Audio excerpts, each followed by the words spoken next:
Hello everyone, आज हम देखेंगे बीएड सेकेंड ईयर का इम्पॉर्टेंट क्वेश्चन है विद्यालय तत्परता, है ना। इसमें किस किस की सहायता लगती है ये चीज़ें।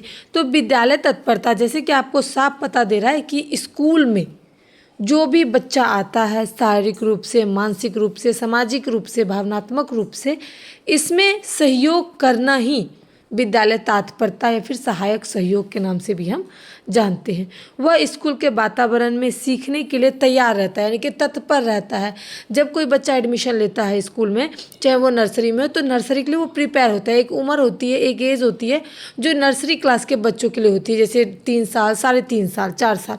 तो इस तरीके से एक एज होती है, बच्चा पूरी तरीके से तत्पर होता है।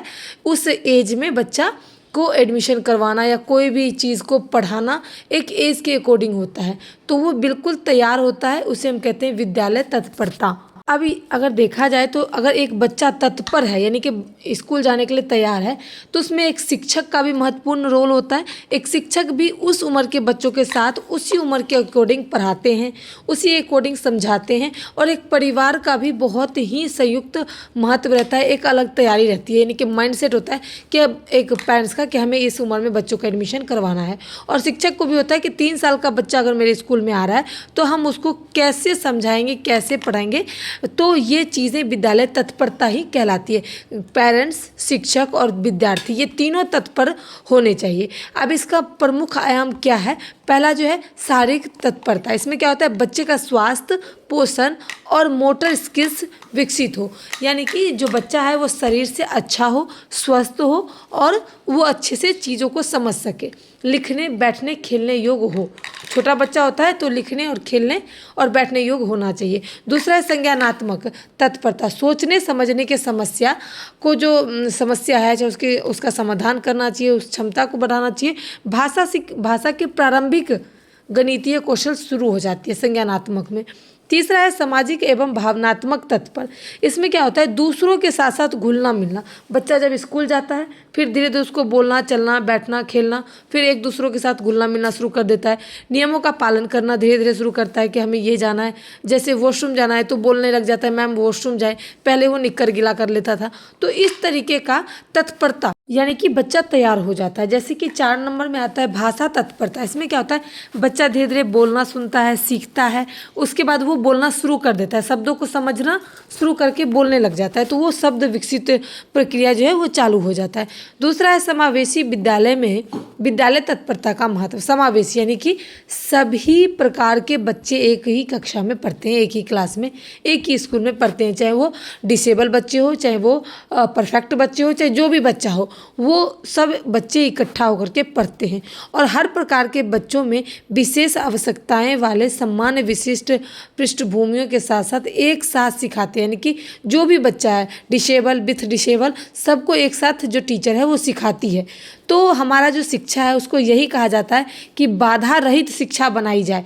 यानी कि अगर कोई भी बच्चा आ रहा है तो अगर वो शारीरिक रूप से, आँख नाक कान से हो या फिर विकलांग हो, तो सभी के लिए ऐसा शिक्षा बनाया जाए, ऐसा चैप्टर तैयार किया जाए जो कि सभी बच्चों आराम से सीख सके, उसमें कोई बाधा नहीं आनी चाहिए। सभी बच्चों के लिए अनुकूल पाठ्यक्रम तैयार कराना चाहिए। शिक्षण विधियों में लचीलापन रखना होता है, यानी कि जो अगर हम पढ़ा रहे हैं तो बच्चे को समझ में आना चाहिए। चाहे वो सभी बच्चे का समझने की शक्ति अलग अलग होती है, समझने का कौशल अलग अलग होता है, लेकिन एक शिक्षक पूरी तरीके से समझाने का प्रयास करते हैं। अगर नहीं हो तो 2-4 बच्चों को इकट्ठा करके उनको उनके तरीके से समझाते हैं, लेकिन शिक्षण प्रक्रिया जो है वो लचीलापन होता है और सभी बच्चे को समझ में आना चाहिए। सभी बच्चे के अकॉर्डिंग पाठ्यक्रम होती है, यानी कि एक जैसी बुक होती है और सभी को एक जैसा पढ़ाना पड़ता है।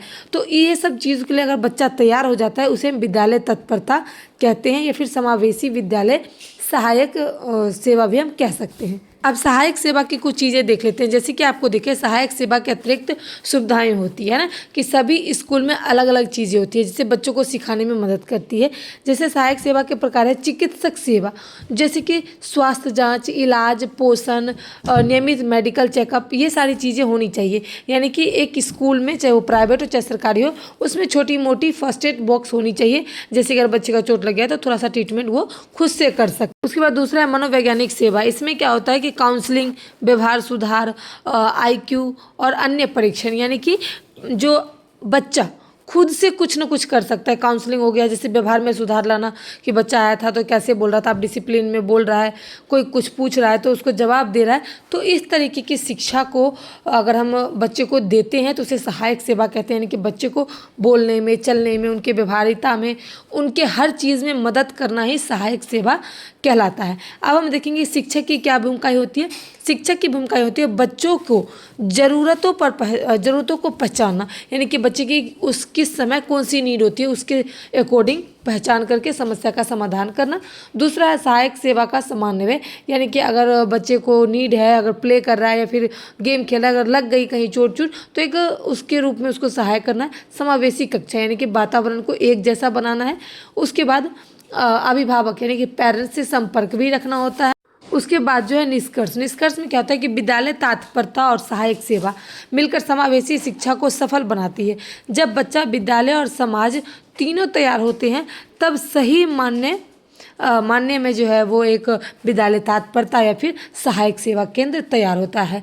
यानी कि अगर एक विद्यालय को देखा जाए तो अगर बच्चा पूरे तरीके से प्रिपेयर है स्कूल जाने के लिए, मेंटली रूप से, शारीरिक रूप से, सभी रूप से अगर तैयार है तो ही एक वो विद्यालय तत्परता कहलाता है। समावेशी यानी कि को एक जैसा शिक्षा मिल जाए उसे समावेशी शिक्षा कहते हैं। और सहायक बच्चे को जहाँ पर जरूरत है शिक्षक उसकी मदद कर रहे हैं, समस्या का समाधान कर रहे हैं, उसे सहायक सेवा कहते हैं। उम्मीद करती हूँ कि मैंने एक एक टॉपिक को क्लियर करा है।